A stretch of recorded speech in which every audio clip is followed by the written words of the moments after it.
President Donald Trump and his former national security advisor, John Bolton.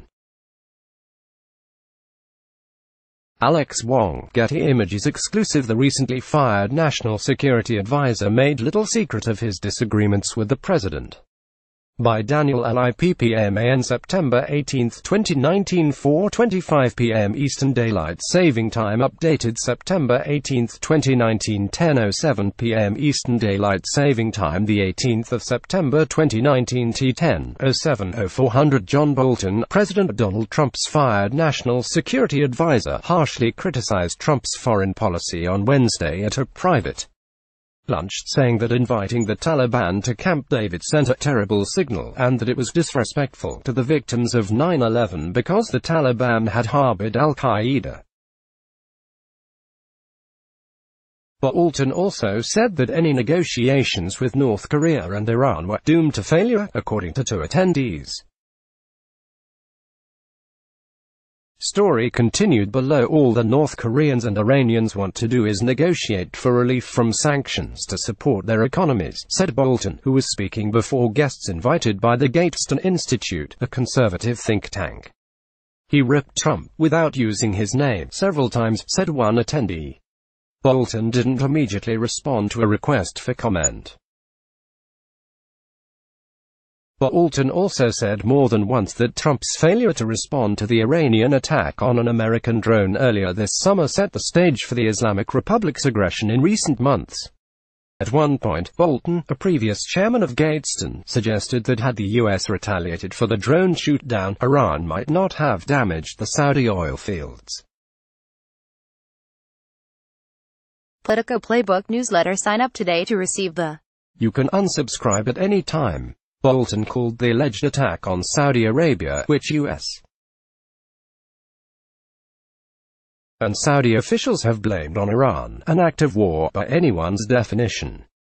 The former national security advisor's comments come on the same day Trump named his successor, hostage negotiator Robert C. O'Brien.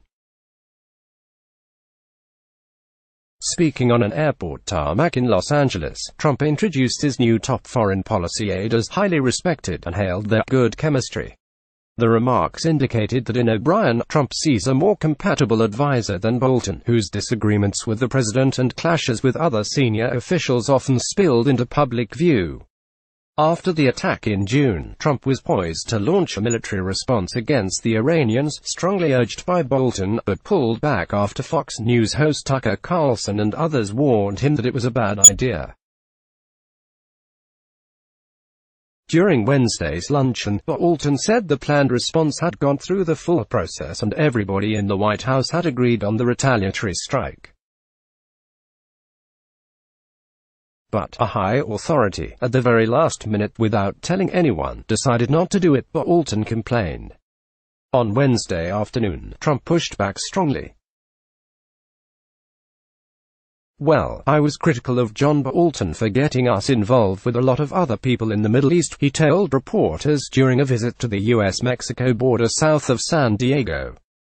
"We've spent $7.5 trillion in the Middle East and you ought to ask a lot of people about that."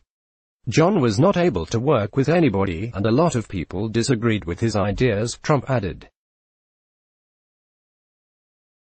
"A lot of people were very critical that I brought him on in the first place because of the fact that he was so in favor of going into the Middle East, and he got stuck in quicksand and we became policemen for the Middle East. It's ridiculous." Bolton spoke to around 60 Gateston donors at the exclusive restaurant La Bernardine in Manhattan.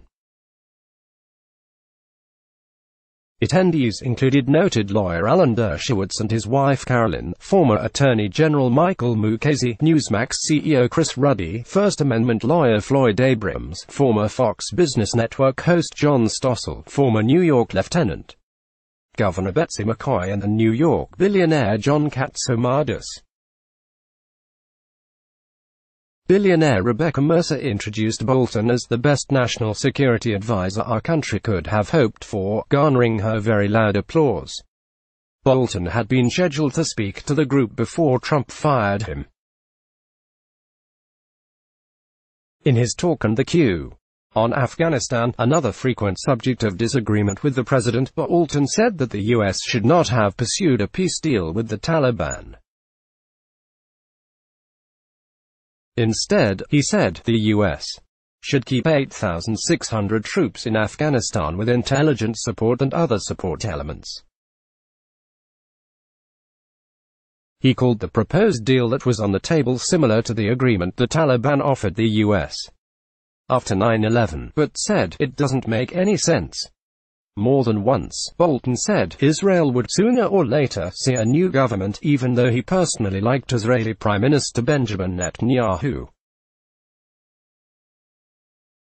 On Venezuela, a focus of his short White House tenure, Bolton claimed there were 20,000 to 25,000 Cuban troops in the South American country. The day they left, he predicted the Nicolas Maduro regime would fall by midnight. He also said that if British Labour leader Jeremy Corbyn were to become Prime Minister, it would be fatal to the special relationship between the US and Britain. During the John Stossel is a former Fox Business Network host. An earlier version of this article misstated the network. This article tagged under "Missing out on the latest scoops." Sign up for Politico Playbook and get the latest news every morning in your inbox. Show comments. Let's block ads. Why?